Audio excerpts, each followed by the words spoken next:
2 and 1.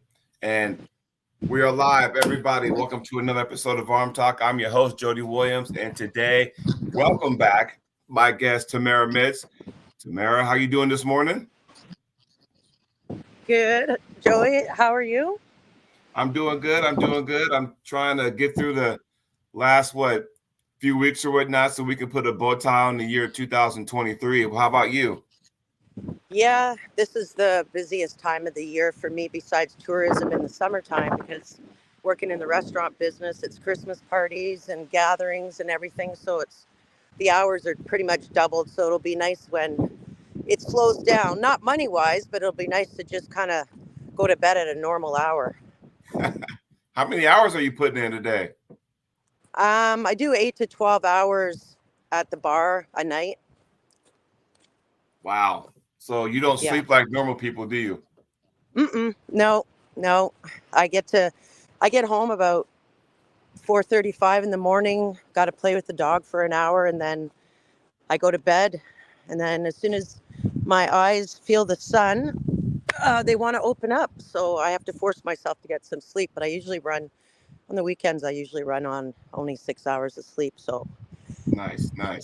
I'm ready to exit the night bar business.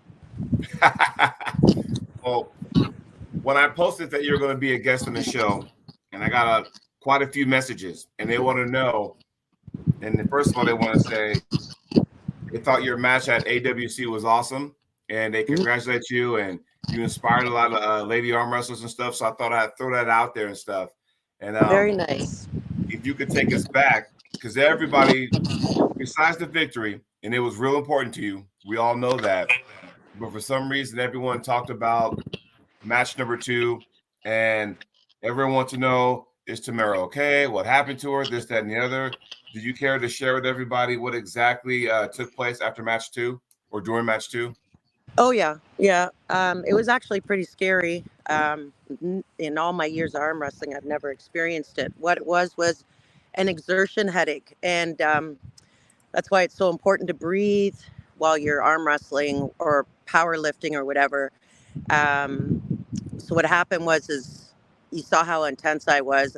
I kind of knew the first match. I was getting my bearings, and I wanted to see where Michelle was in her strength because she's been training and she's been doing amazing.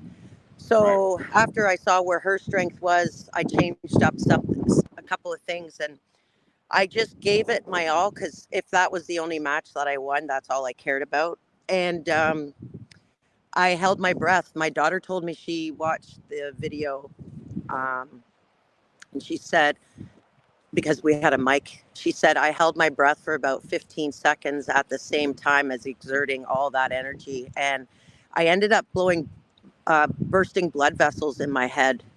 The pain was unbelievable. It felt like after I won, I think I bent down and I grabbed my head, and it was like I was looking for my head to see if my head was still on my shoulders. That's how intense the pain was. It just felt like a bomb went off in my head.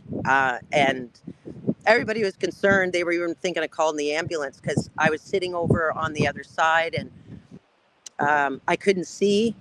I felt like my head was in a vice grip. Jody was sticking chocolate in my mouth to try to get my sugars going, and I had water. My daughter had water for me. Heidi was there.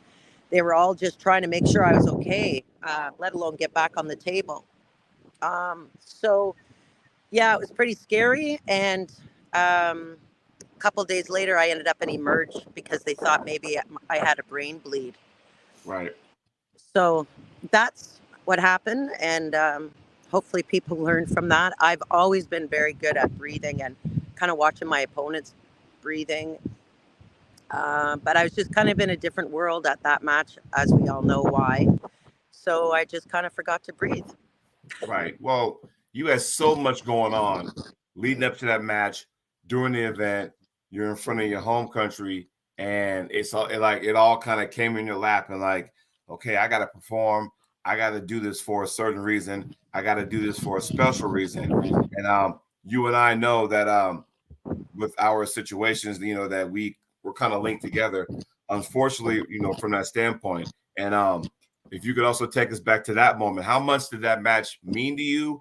How much was it emotional getting ready for that match? And then when it was all said and done, when you got the victory, what was going through?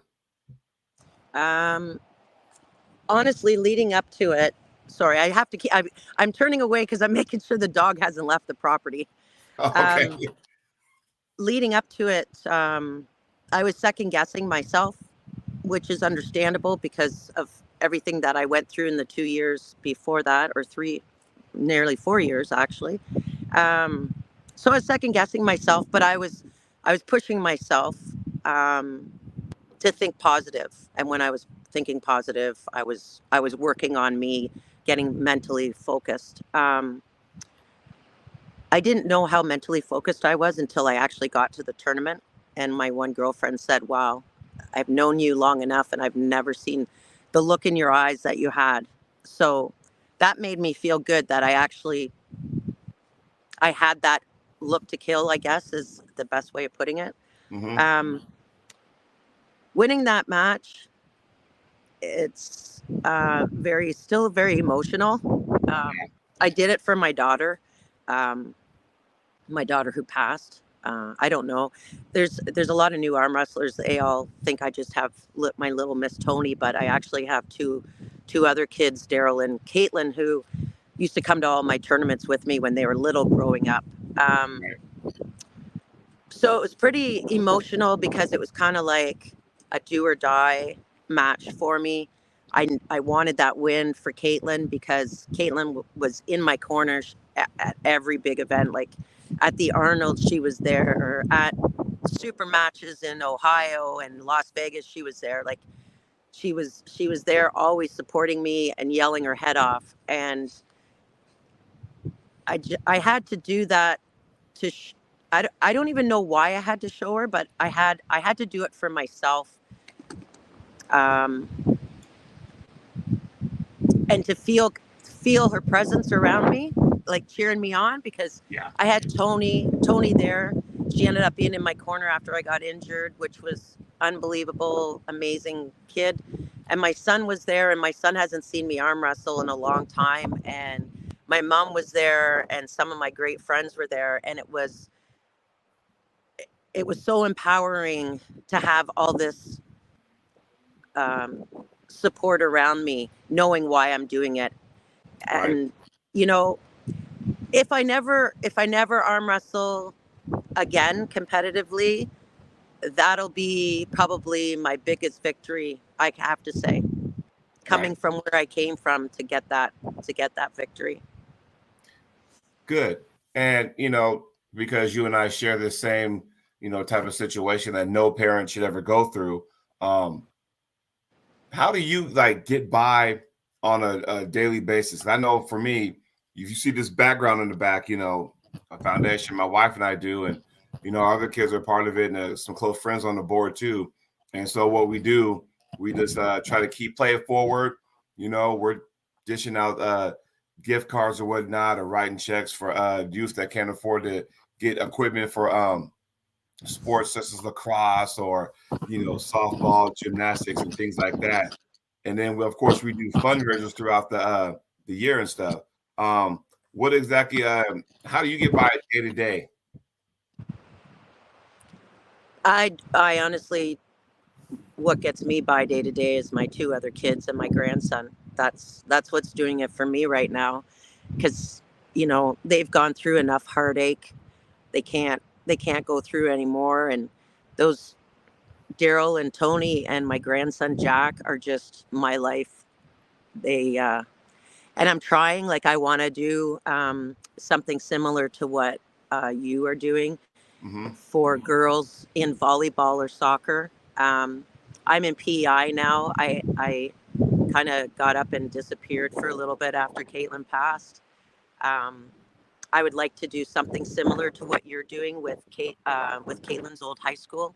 Yes. She left a huge mark in that high school, as well as her college. She was a top athlete there, so I would like to start something with them in honor of Caitlin's name. a lot of people remember Caitlin in high school, even though she was this quiet little girl that hated high school. They all remember her and her athletic ability on the court and on the soccer field. Right. So I'd like to carry that on for her. She impacted a lot of people while she was fighting cancer, and like the amount of people that came out of the woodwork through my arm wrestling friends, as well as sports and fitness people through social media. Um, she couldn't believe how many people she was impacting, and I want to continue that impact for those girls that, you know, are similar to Caitlin, that have these athletic abilities but are quiet and shy and don't know how to ask, or have parents that don't have that extra money with how much things cost these days, and continue that for Caitlin as well as in the college. And then Jake Beefcake in Kitchener, his annual tournament, Armtoberfest, he has now dedicated an award in Caitlin's name. So every year there's an award given out for the person that shows heart and fire and determination and warrior. And it's very humbling that he did that for Caitlin. He knew her for a few years, but not as long as a lot of other people. And it's great to have that, you know, keep her name going in that city, so everybody can follow. Yeah, and that's the same thing we do. We even have an arm wrestling vet, you know, the LOD, Long Live Donald Foundation. We have an event every summer in June, and like I said, that's probably one of our biggest fundraisers of everything. And like I said, we keep pushing it forward. We keep hope alive, because my wife and I, we were those parents where, oh, okay, well, he did travel basketball, so it was kind of like, hey, we got this big tournament jamboree coming up, and it costs X amount of dollars. We're like going, well, let's not pay the light bill and try to stretch that out just to make sure Donovan can go ahead and attend this tournament and stuff like that. So I totally get where some of these parents are coming from, especially when you have kids who are very talented and athletic, but they can't get the opportunity to show their craft because it's a financial burden, something they can't control. So that was just a big reason why we do it. And if you ever want to get a hold of my wife and I, we can sit down, we can talk, and kind of give you some insight on how we did it, and hopefully that'll start some things off with you and the volleyball. If that might work down the road, we can do something like that. Yep. Cool. Yeah, I would love to. I just, it's something I'm not aware of how to do it, and it's every day. It's just like every day for me. It's just a mindset of getting up and doing the normal things still, unfortunately, but right. But I will absolutely reach out to you guys. I appreciate that support. Yeah, please do. And I'm telling you, so when we've all heard this cliche over the years, you know, arm wrestling is family and this, that, and the other. When something is tragic that happens to you, happens to me, and then all of our friends in the arm wrestling community really reach out, and then you really realize, oh, wow, you know, that is awesome. That is nice. And they do care. So it's not just a cliche. This is the truth. And so, you know, I always tell people it's like a fraternity or a sorority, that kind of thing. And I can't help but thank everybody who's reached out to us and stuff, and reached out to you and things like that. So it's awesome that way, you know, so I really appreciate that. Yeah, you know, I've been in the sport 37 years, and this sport has done a lot of good for me. The people in the sport, the traveling, the experiences, everything. And, you know, I had so many people sending videos for Caitlin when she went into hospice that she'd never met, and sending videos to me. And people that, well, I don't think me and you have even met, have we? Not in person. No. So, and you kept reaching out to me to see how everything was going with myself and my daughter, you know. And it's there's no other sport in this world like arm wrestling, with when it comes to the people and the way they care about each other.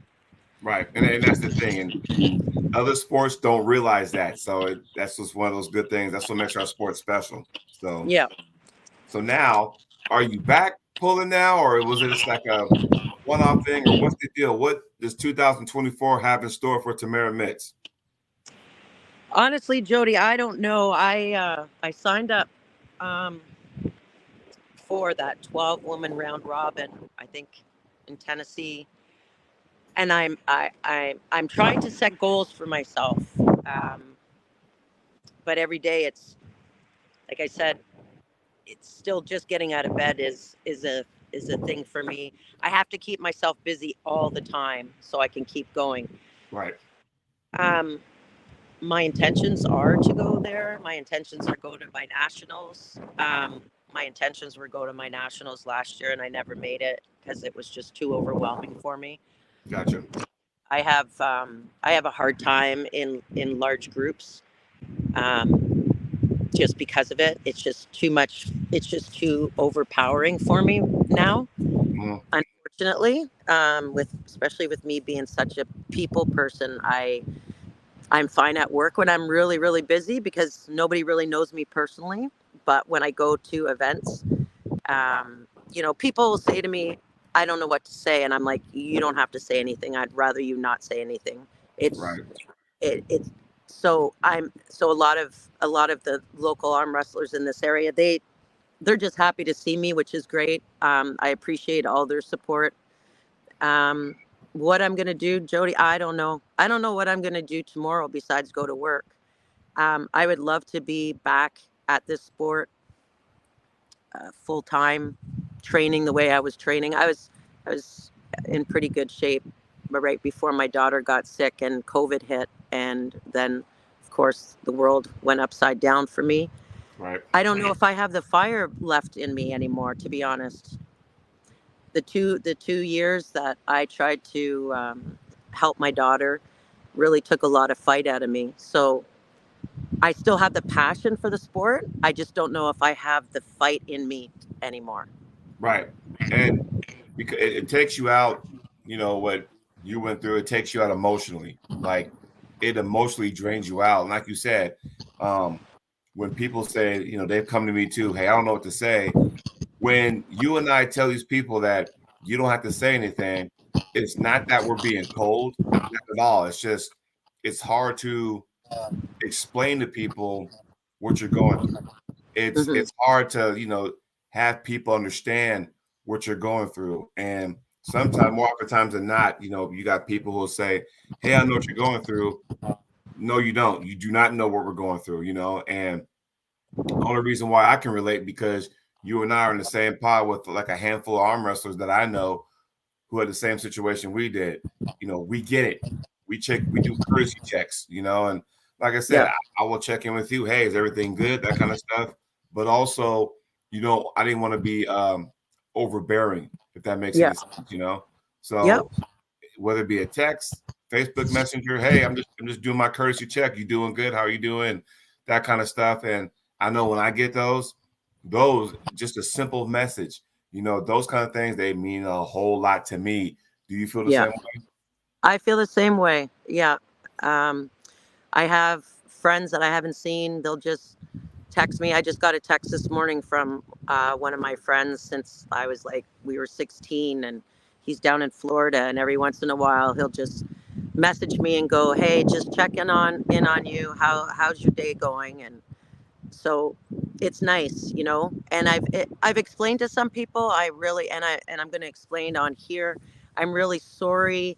I shouldn't say I'm sorry because it's just emotion. If I don't answer right away in a Right. text or a phone call or messenger, it's not because I don't want to. It's just a bad time, and I will eventually message. So I hope people understand that because Yes. I don't want anybody to ever think they're reaching out and they're thinking about me, and then I'm just being ignorant and ignoring them. I'm not. I'm just. There's just days that are rougher than others, and I will Mhm. reach out and say thank you or have a conversation. So I hope everybody understands that. Yeah. I mean, I've got close friends who had relatives that, cancer or suicide and stuff. And so those are the ones that kind of stick close to, hey, what's going on, buddy? Just to check in and stuff like that. And again, we try to stay busy mentally. If we stay busy, then we can get through the day.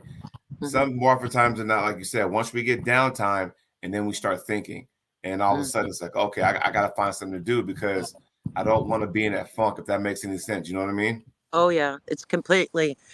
I have to take medication to sleep at night because my brain, once I stop doing everything, my brain doesn't stop, and then I'm like, okay, now I can't sleep, so I have to take medication. Knocks me out. I'll have a good sleep, and then I'm good the next day. Yeah, when the sun hits your eyes, right? Yeah. Yeah, I got this big, beautiful window, and I decided to take the blinds down so I could see my property when I wake up. Well, that doesn't help when I'm trying to sleep in. Right. I get that. I get that. So did you ever think about, maybe this might help, and I'm not trying to tell you what to do, but you ever think about putting on a benefit tournament in Caitlin's honor? Yeah, I just don't know. Like where I live right now, I live in PEI, and it's a small. It's well, the whole island's only 175,000 people. So we have a small community of arm wrestlers, but a bunch of really strong, great arm wrestlers. I Mhm. don't think I could do it here because there's not enough knowledge of the sport. I would want to say here um, to do that. And I don't want to step on any toes anywhere else. Like in Halifax, you got Rick Pickney, and then you've got Mark McPhail and Cape Breton, and you've got the New Brunswick. I was thinking of doing something like that in Ontario, where I was living before. But then everything is so saturated. Like there's so many clubs and there's so many tournaments. You know what I'm saying? I Yes. was thinking of doing something else as a fundraiser. I'm just trying to figure out what. Like I'm building um, I'm building cottages on my property. And so I'm thinking I might do something when I open up the cottages that will be more open to the island rather than the arm wrestling. Right. So Well, I haven't quite figured that out yet. you said that arm wrestling is like oversaturated. And what stuck in my mind is that it feels like when COVID came around 2020 and a lot of things were shut down, tournaments were shut down because of the population, all that kind of stuff. And when I guess you could say the doors open up, um, it almost seems like that, hey, arm wrestling, we got to make up for lost time. So let's put on this tournament, that tournament, that tournament, that tournament. And there's pros and cons to that. Um, the good thing is that, hey, there's arm wrestling tournaments everywhere. I just want to pull because we've been locked down for a year and a half or what have you. And now all of a Yeah. sudden that we can travel now because, for a while we were stuck in our own countries, province, states, and therefore, and once we got the green light to go ahead and travel and stuff, you want to try to go as many arm wrestling tournaments as you could to kind of make up for lost time. Hmm. Now, the downfall to that is that you got so many of them. It's like going, okay, well, now you got two tournaments within 2 weeks of each other, and you're only 70 miles apart. Which one do you Yeah. go to? Do you Yeah. think that might be a good thing, bad thing with the saturation of the events? I guess it all depends on the style of events. I know, like the tournament that Jake had back in October in Kitchener, it drew probably the biggest amateur crowd I've seen at any tournament in Ontario. You guys can correct me if I'm wrong, but the numbers he had was outstanding. So if you have like a promoter that's really focusing on amateurs, and then you have a promoter that's focusing on super matches, and you have, like it's good to have the different promoting of the sport, and then that way you're not like this group of people have the same two tournaments at the same level. Where do they go, right? And Right. so one tournament's always going to lose out to the other tournament because they're at the same level. that's kind of what I'm talking about when it comes to being oversaturated. Like, the more arm wrestling tournaments, the merrier. Like, I used to go to one every weekend. But it's just, if it's at different levels, then it works out great. And if it's at different areas, like Ontario is a huge province, you could have a tournament going on in Ottawa, and it's not going to affect the tournament in Toronto, and it's not going to affect the tournament in Sudbury. You know what I mean? Like, it's just Yeah. such a big province. Those, when they're all around like that, then it's going to be great. All the promoters are going to get the numbers that they want. Nice. I just don't want to go in like I know that I would get a large support system, and I know that if that I could raise money and get prizes and all that, just from my years in the sport and in the area with all the sponsors I've had and everything. Right. I just don't want to take away from another promoter that's coming in and working hard, because we all know how long it takes to set up a tournament. Oh yeah. Oh yeah. That's why I do one a year, because of all the venue. You got to make sure. Okay, I have a checklist. Venue. Okay, sponsors. Awards. Making sure we got a DJ. Making sure we got tables. We got referees. So we got bracketeers. Like, there is so much that goes into a tournament that I know people on the outside looking in think, oh, well, I can do that. I'm thinking, it's not as easy as you think. And No. we do our stuff a year in advance. Like, already we got a date set for next year, June 22nd. So it's kind of like, okay, when January 1st rolls around, then it's like, we're going to hit the ground running, getting this thing going and stuff. So that's pretty much where we're at.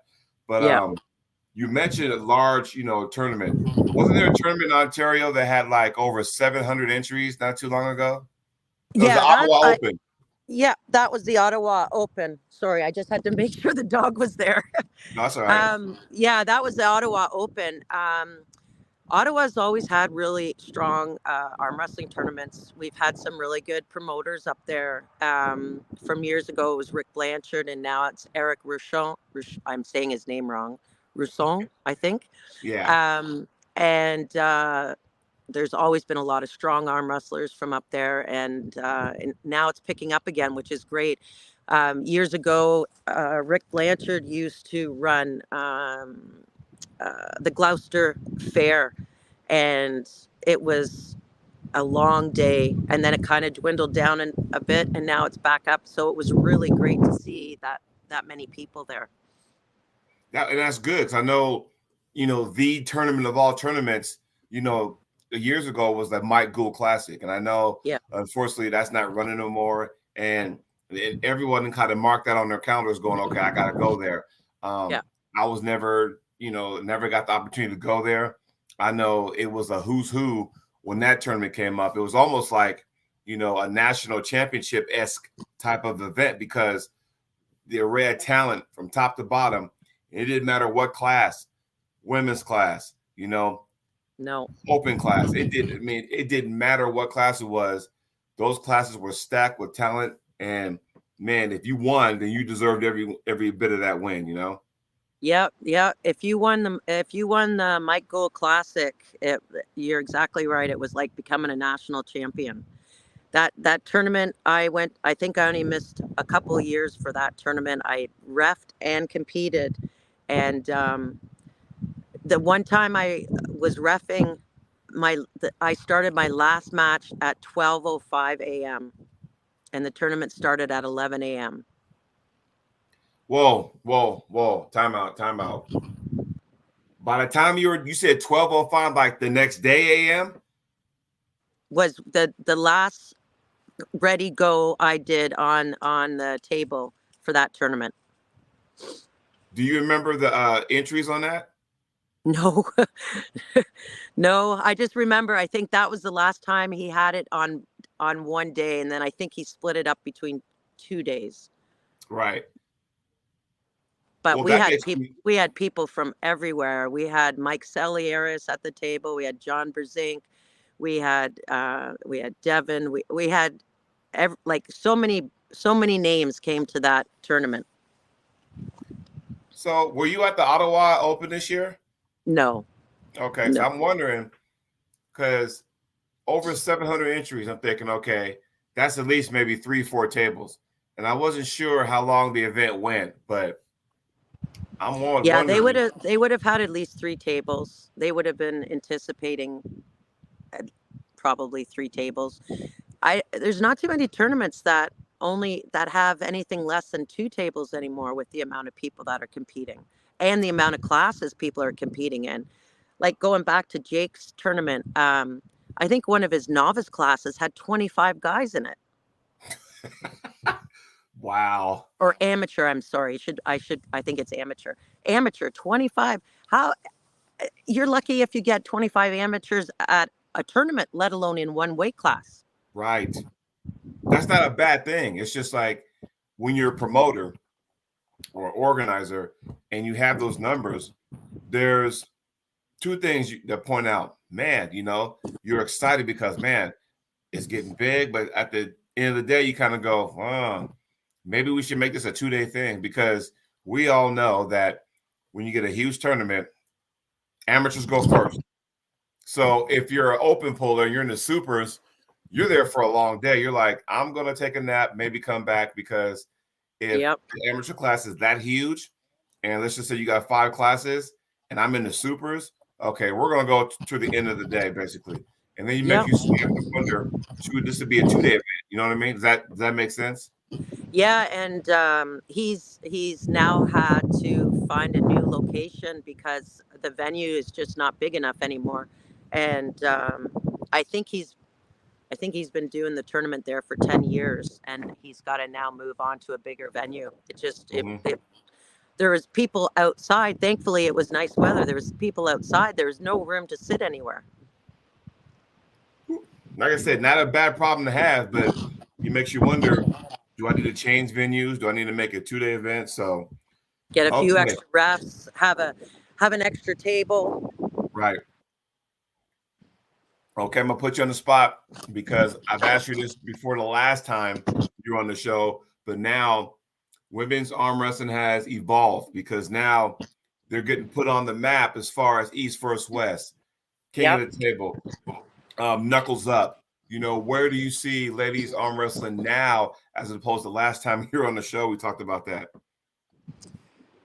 Uh, well, I wish I could remember that conversation, to be honest with you. I remember us talking about it, but I don't remember what I said. Right. Um, but the women that have come out of the woodwork, and it's kind of like, ow, it's kind of like it's doing a circle. We had a whole bunch of really strong, eager women, and then it kind of slowed down a little bit. A few retired, and now there's a full stream of women coming up again, and it's great to see. And um, as long as the promoters are able to support the women as much as the men, because we all know it's kind of hard to put up the same money for women as men when there's 3 women in a class and there's 15 men in a class, right? Right. And I'm only saying that as a promoter as well as an athlete. It's hard to go to a competition and see the guys winning more money than you when you've put as much effort into it. But on a promoter standpoint, it's hard to put that money out when only 2, 3, 4 girls show up, right? Exactly. Yeah, totally get that. Um, so if these promoters, if these promoters see the women talent that's coming out, and I'm so impressed with all these women, especially in the States.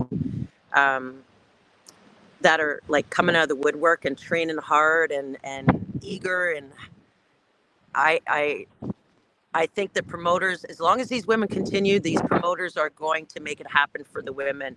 And the East versus West, man, I wish I was still where I was before COVID, because I would certainly be training to be part of that. That is an unbelievable experience that I would want.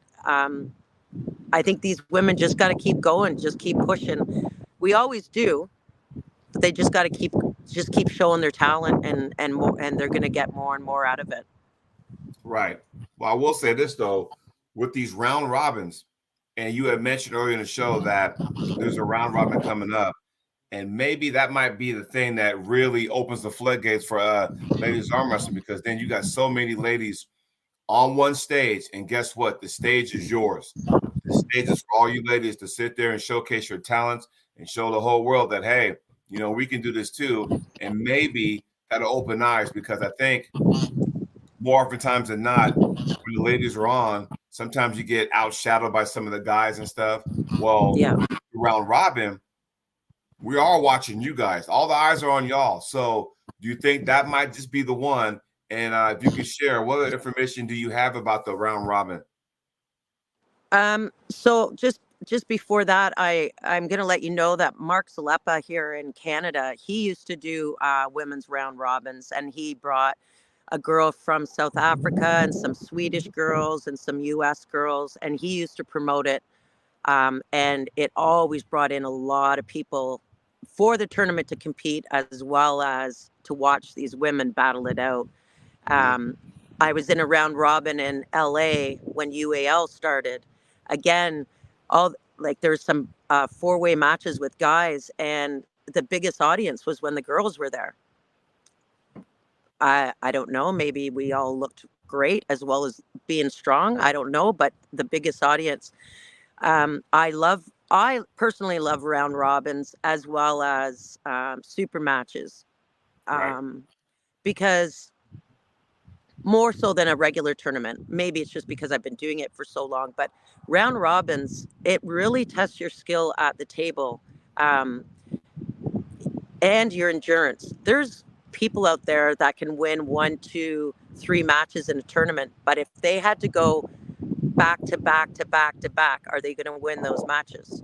If Right. they end up in the straps and go a minute in the straps, are they going to be able to heal in 5 minutes to be able to do it all over again? Endurance is a huge factor, and I think a lot of arm wrestlers don't realize how much endurance is part of arm wrestling, Yes. because obviously we want to be super fast and finish it as quick as we can. That way we have less pains, less injuries.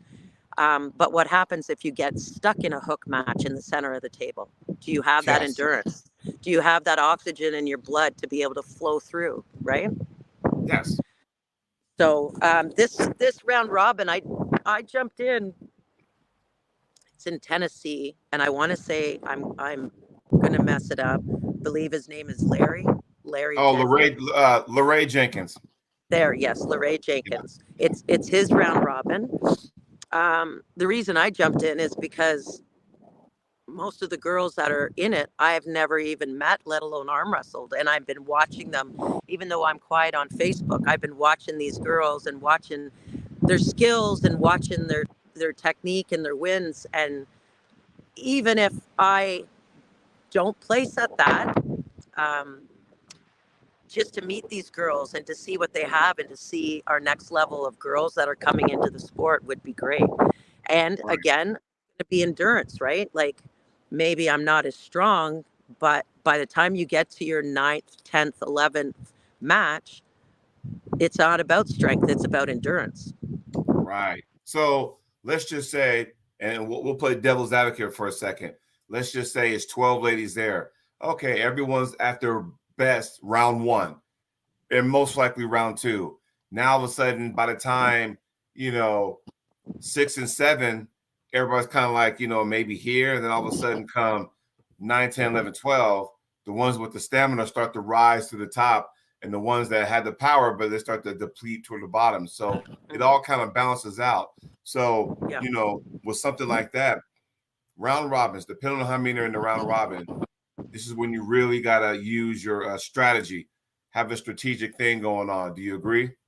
Yes, absolutely. And this is where you have to be a well-rounded arm wrestler as well. Right. You having one move isn't going to cut it in a round robin.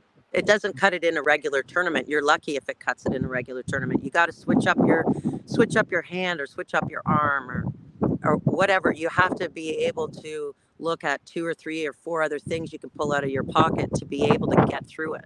Mm-hmm. And the thing is that, and that's what makes it great, because also when it comes to strategy, it's not like, okay, a tournament where you can lay down. If you're on the A side, fine. If you get your hand gets confiscated and you can't pull back through it, all right. I'm the 12th person. There's 11 other women in my class. I'm okay to lay down because I know I got many matches in front of me. So it is not smart for me to try to sit there and try to drag one out when my hand gets taken or I missed a goal and I stop somebody here and I'm in a losing position, but I'm not pinned yet. Is it smart for me just to go ahead and try to grind that out, knowing that I may have 6, 7, 8 more matches in front of me? You know what? I'm going to just take the L, save my energy because I'm going to need it later on down the road. Why is it that do you think some people tend to not do that? Because they don't want the L. They're afraid of taking a loss, and it messes them up mentally. I've seen there's people I watch go up to the table, and when they've had one loss, when they didn't think that they would get a loss, their whole mental state is totally different at that table. They've already started giving up on themselves, thinking whatever they're thinking. And people have to stop thinking that way. A loss is a learning technique. So you got into a position, you got a loss. Now fight your way out of it in a different position next time.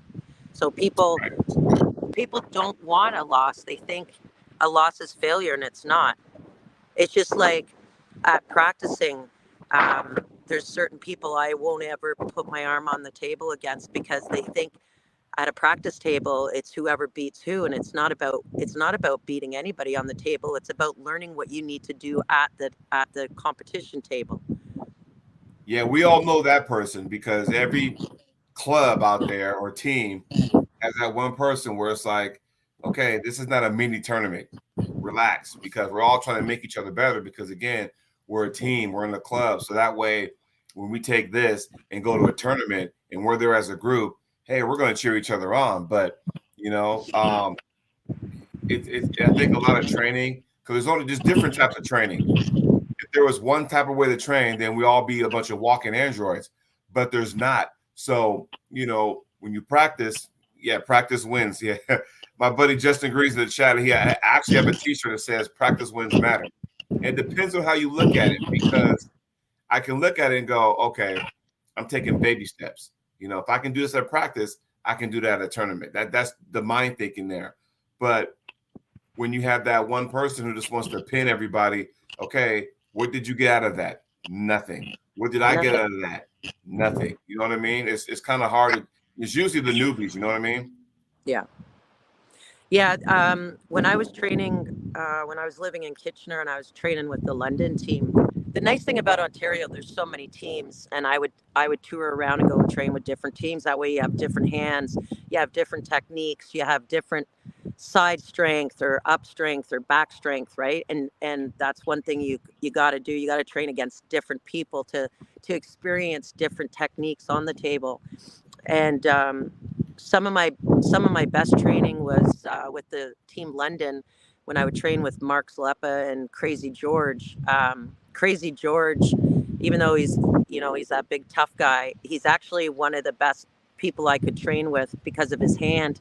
And he allowed me to strengthen my hand by going into a position and then taking me out of it, letting me go in and then taking me out of it.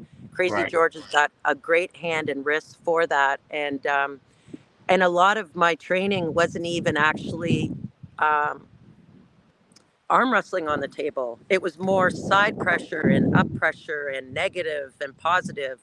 Like there was weeks where I wouldn't even close my hand. It was just all open hand training.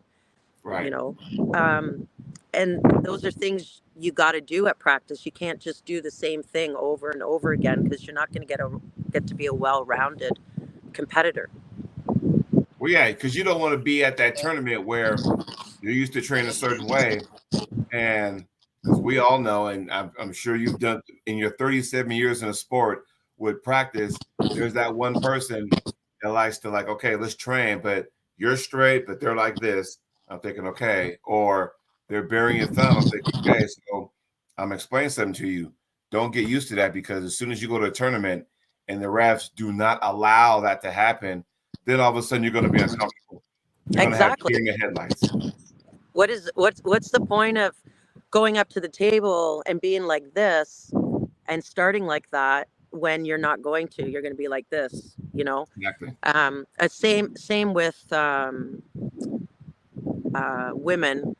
I always tell the girls, if you want to get stronger in your hand and wrist, arm wrestle against guys, so that when you go up to the table against a girl, that hand's not even going to feel like anything because you've been training with guys. There's a catch-22 with that, and I'm glad you brought that up, because I know a lot of ladies in the sport, and I always ask them, but I've always got different answers though too. So I hear the complaints that there's not enough ladies for me to train with, and that might rightfully so. And I train with guys, but it doesn't benefit me because their hands are so big. And I like to tell them is that okay, do that, because when you go to a tournament, now you're gonna pull people with normal hands than you, and you're gonna be like, oh, this ain't nothing. Then all of a sudden you got this confidence build. So tell the chat out there how important that is to train with guys, so that way I know it's a different a disadvantage with the hand size, but tell everybody how it does benefit.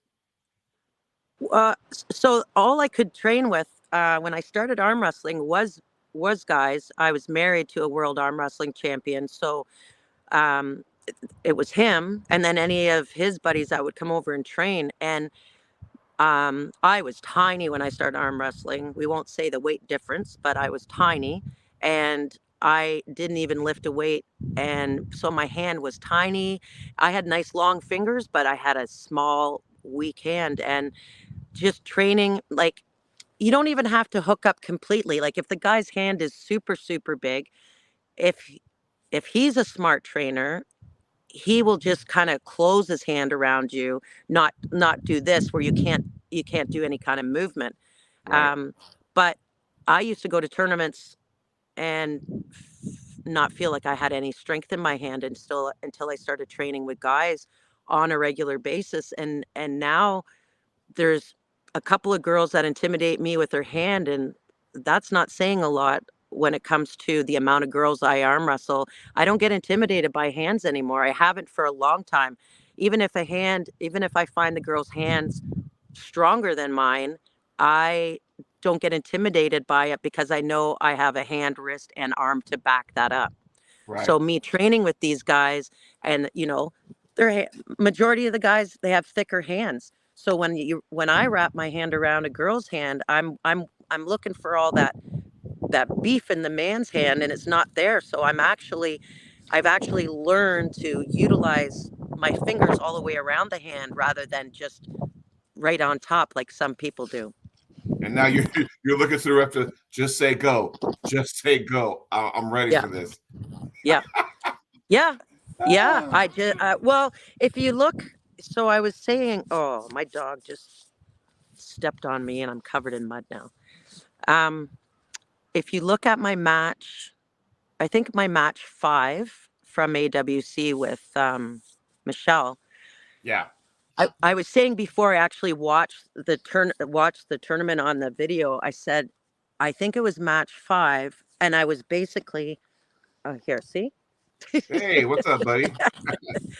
I was basically saying I was so focused. I couldn't hear anybody or see anything. I was so focused, so I couldn't wait to watch that video. And it was match 5, and Devin and Evan were both saying like how focused I was. I wasn't moving. My hand and my arm were set.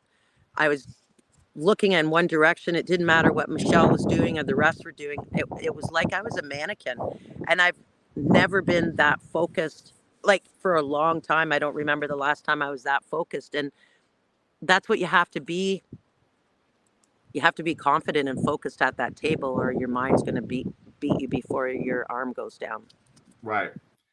Question, and I like to ask people this: when they're involved in super matches, and once you find out who your opponent is, some people watch video footage of them and train up on them.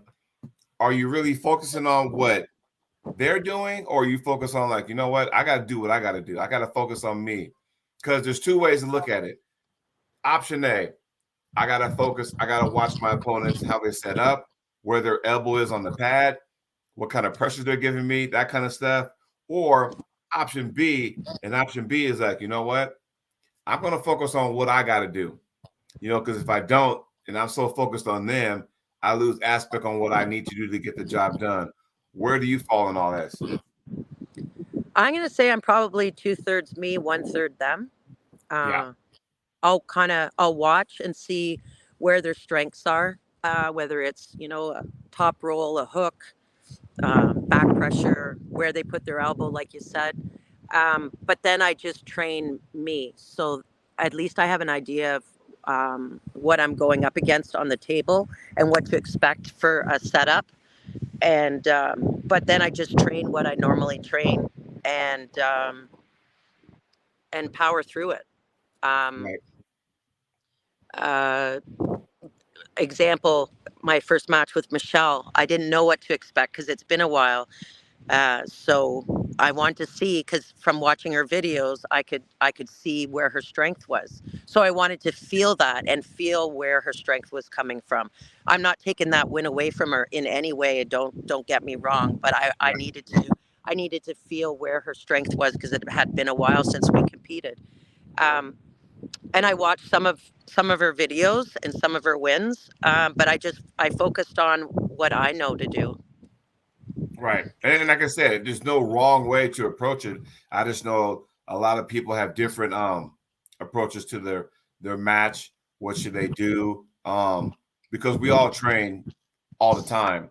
But as you get to a match or a tournament, then your training takes off just a little bit, more intense than others. Do you agree?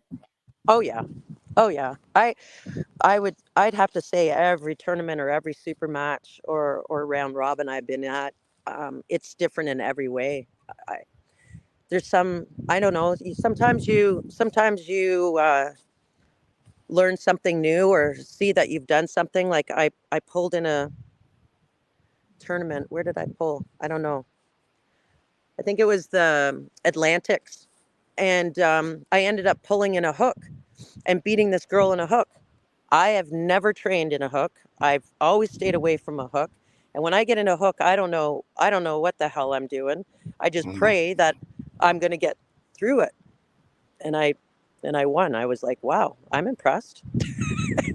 Well, here's the funny part to that. Sometimes you don't know you have that move until you have to do it. Like you just don't know. If you're not a hook puller, you don't know you have that in your arsenal until you have to use it. It's almost like, okay, that break glass in case of emergency type deal, or Yeah. hey, I didn't know you got a flop rip press. Well, neither did I either, but I had to use it because everything else was confiscated. So I didn't you. That's when you find out what kind of arm wrestler you are. When you Yeah. try to do all your A move and option B and those get shut down, I'm thinking, okay, I got to do something. And all of a sudden, there's that what we call that lane. There's that angle. It's like, oh, okay. And now you do it. It's like, oh, I didn't know I had that. And then boom. Next thing you know, oh, I just got my third move. Not my ace move, but my third move. You think that that can be true in some aspects? Oh yeah. Oh yeah. I mean, you get into a different mindset on that table. It's kind of like, you're hanging, I know myself. There's matches I'm in, and there's no way that I'm laying my arm down. It's like you're hanging from a banister, and you better pull yourself back up, or you're gone, right? And you Mm-hmm. get in that mindset, and like you said, you end up in a position you never expected, and because you've got so much fire under your butt, you just keep going. Exactly. Exactly. Exactly. Well, missus, we've been on here for almost an hour and stuff. I know you're probably getting frozen out there.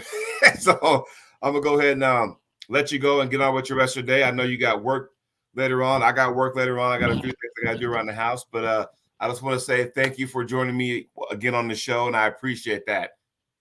Thanks, Jody. And I appreciate what you do. And like I said, we'll talk soon. Get a hold of me and the three of us, my wife and I, and you and we'll sit down there and kind of get this thing going with the volleyball thing. And we'll put our heads together and come up with something. Sounds good. Thank you. Have All a right. great day. Enjoy your day. We'll talk to you soon. Okay, thanks. Bye. Take care.